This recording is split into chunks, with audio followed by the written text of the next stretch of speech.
on this episode of the Girl Talk Podcast. So much of the time where I feel entitled, frustrated, whatever opposite of grateful you want to use, it's because I'm either looking forward or I'm looking back. That's good. But gratitude and contentment is found in the moment. Yeah. Hello there. You're listening to the Girl Talk Podcast. My name is Carol. I'm Kelly. I'm Tricia. And we want to say thank you to Compassion International for sponsoring this edition of the Girl Talk Podcast. You can find out more about their ministry and where they're at work around the world by texting the word child right now to 800-293-1069. Thank you, Compassion. How are you grateful today? This time of year, everybody's talking about gratitude, but I'm going to put a little asterisk here. But some people force gratitude. Is forced gratitude really gratitude?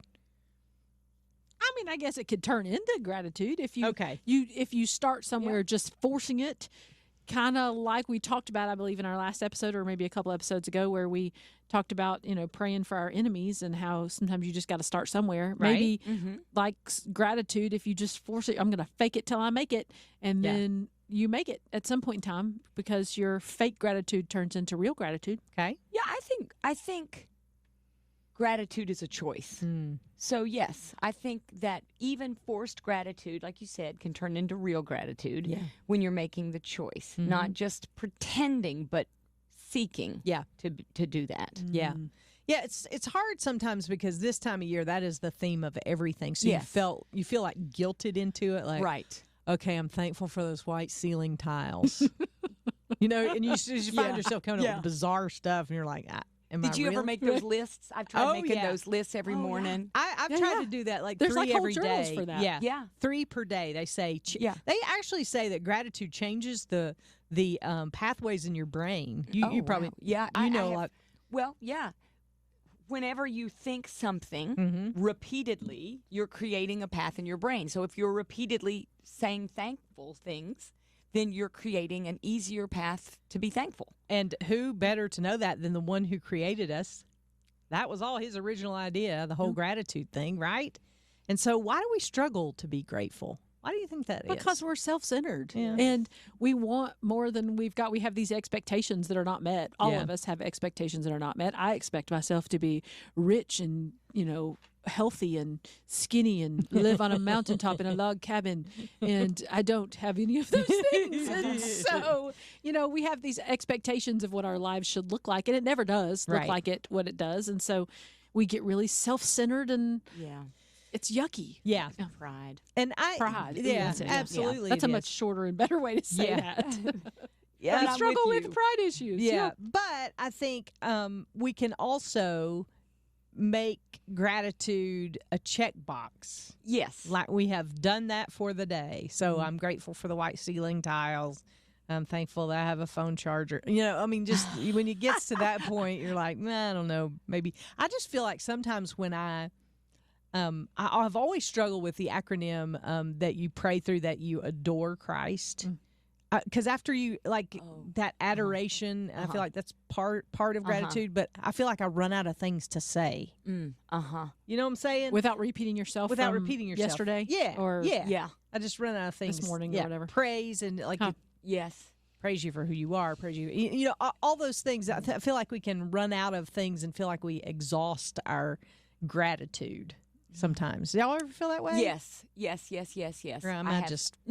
have. I say thank you, and I know what you're talking about, like the pray acronym. So the P is the praise, and so you're supposed to thank God for different characteristics of Him. And yes, I get stuck on some of the same ones. You're all powerful. You're all knowing. You're all good. And then I'm like, somebody told me you could go through the alphabet and say one characteristic of God for each letter in the alphabet. Like you are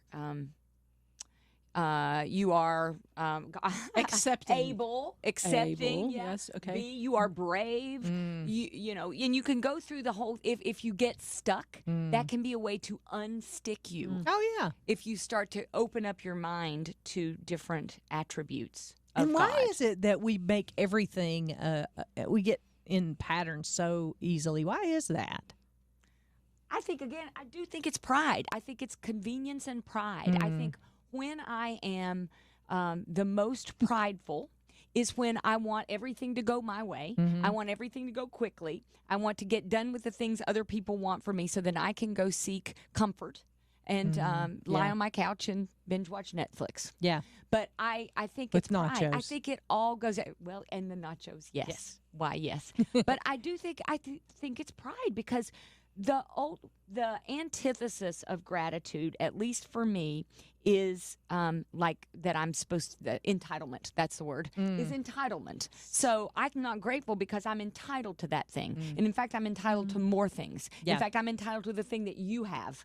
And so that is when it gets off the rails. Yeah. And I think it's so much easier to go that way than to go the other way. Yeah. And I mean, we have been through a really, really difficult fall and winter here in Western North Carolina, East Tennessee, with Helene coming through months ago. But I think that in a way made me more like I don't look at a bottle of water the same anymore because we didn't have water for a couple of days, right?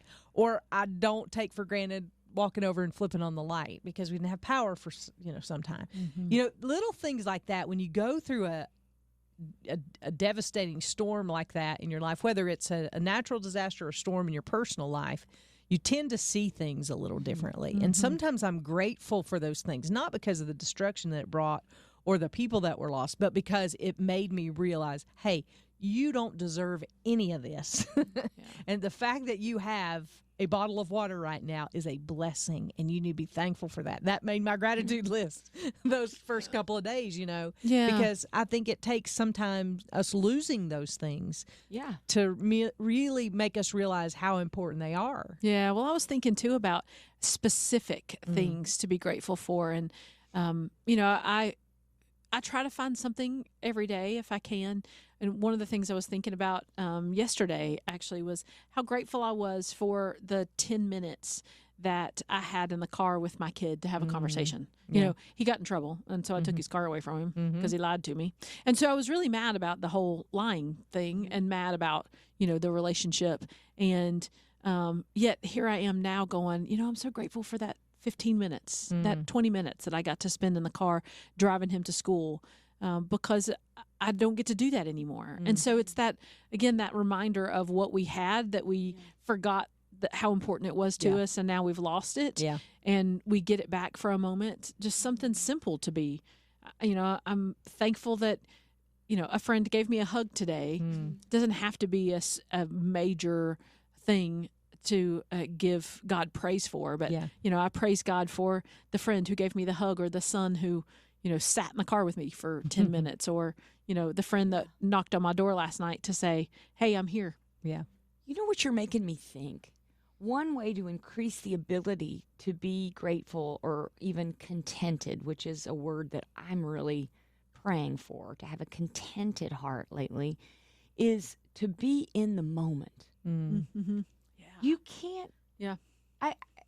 So much of the time where I feel entitled, frustrated, whatever opposite of grateful you want to use, it's because I'm either looking forward or I'm looking back. That's good. But gratitude and contentment is found in the moment. Yeah. Even right now, like I'm grateful right now. Like I'm grateful right now for this moment right here to be with you. And here we are.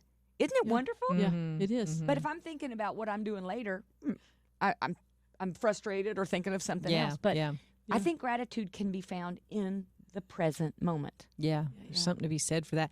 I've read before a quote that goes something like this. I probably will destroy it, but gratitude helps you realize what is instead of what isn't. Yeah. Yes. And I think that's the same way of putting that phrase, that you are grateful for this moment, this time. I find myself, I say this a lot, and I know I did the same thing. But when my little girl was little, people would say, don't wish away the days. I mean, the days are long, but the years are short. And you'll wake up one morning and she'll be 16 or 15 or 17 or 18, and I remember rolling my eyes thinking, I just want her to sleep through the night. I would just like to have a good 8 hours. That's all I want.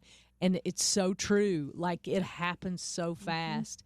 And I wish I had I wish I could go back to some of those moments and really appreciate them for what they were. And I think it's just that. You're always looking for what's next. Yeah. We don't live in a society that's very good in living in the moment or accepting what is right now. Culture's always saying, you need this to be happy. You need this next thing. And if you click this link, you can buy it. Right.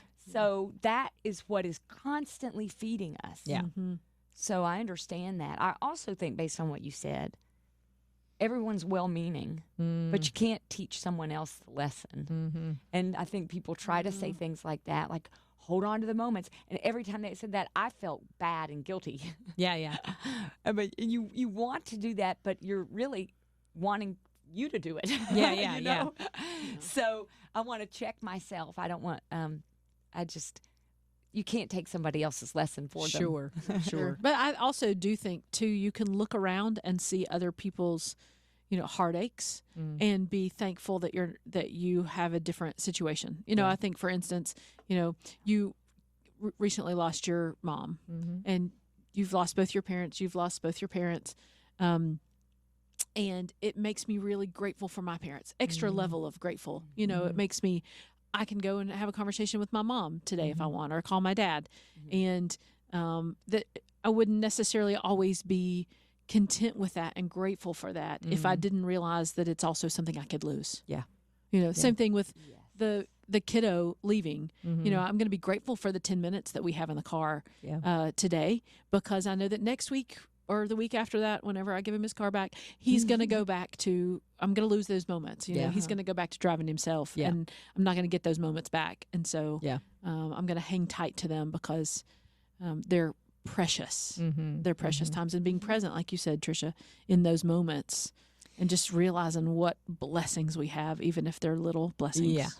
Yeah. And I think part of it is also we do not know how to be still and let ourselves settle. Yeah. I don't know why. I have the weirdest things happen to me.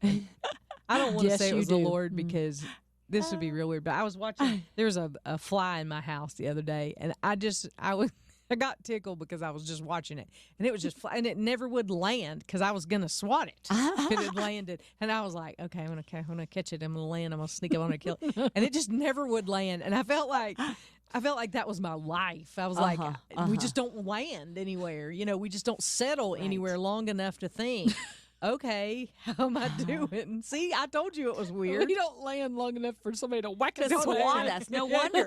That's right. I got to move now. I'm sure God probably was like, that's good, though. Yeah, but it was just flying around, and I was just watching it, and it was wearing me out. And I was like, oh, this is kind of what my life is right now. I just feel like I keep flying around, and I never land. But I think we have a hard time with being still because we equate movement with progress. And also, we equate movement and people needing us with value. We forget what God says about us and our value, and we try to. If people are texting me, they need me, and I'm important. And if my calendar's full, then that means people need me, and I'm important. And so we don't want to sit still anytime because we're afraid of what'll come up in those moments. And part of it, I feel like, would be being able to watch the fly around the room, and think, maybe it's time for you to land somewhere and just hang out for a second. I feel like I am like that fly, not because I think being busy makes me feel important. I think it's because I'm scared to feel. And so I fly around because I do feel like my feelings are going to swat me. And so flying around. And so in my mind, I started work with a new therapist, and he said, do you have an off button? He said, because your mind never stops. Wow. And it's like that fly. But again, as we're talking, I'm seeing that I will never reach that state of contentment the way God wants me to if I'm not still, if I don't stop, and if I'm not in the present. I don't know about you, but I'm like thinking, okay, 2 more days until the weekend. 3 more weeks until I get to see my sister, or till I go on that vacation. I've got a cruise in 3 months. We're constantly putting off the joy because for the next thing. So it's really hitting me about. I do feel like that fly a lot, and that fly is probably not grateful. Yeah. I'm grateful for you two. Oh, We We have so much fun We around do these have microphones Yep. together. I've been wiping tears all morning just thinking about all the different things and the flies, and all the things we laugh do a laugh. lot. Laughter is good. And I'm thankful for laughter. Yeah. And I'm thankful for you girls. I'm thankful for this moment right here, in this Yes. moment, in the next We're going to be moment. present. Yeah. Yeah. Yeah. That to me is really Powerful. rich. Yeah. Hey, you ever struggle with gratefulness, gratitude? We'd love to hear from you. We'd love the opportunity to pray for you, because that is why we do the Girl Talk podcast. It's not for any other reason other than we want you to get closer to Jesus. And if you don't know him, we want to share him with you. So get in touch with us. Let us know how we can be praying for you. You can get in touch with email, girltalk@thelightfm.org, or on the Girl Talk Facebook page. Maybe I'll even show you a video of the fly. I don't have a video, but maybe I'll get one. I bet Draw Laura one. could make one up. Probably. You probably. can draw it. I could too. draw one too. Yeah. Yeah. Hey, we want to say thank you to Compassion International. Such a powerful ministry. They're doing great work all around the world. You can find out more about them by texting the word child to 800-293-1069. They have sponsored this edition of the Girl Talk podcast, and we're mighty thankful. And we'll see you next time we gather around these microphones for the next Girl Talk podcast.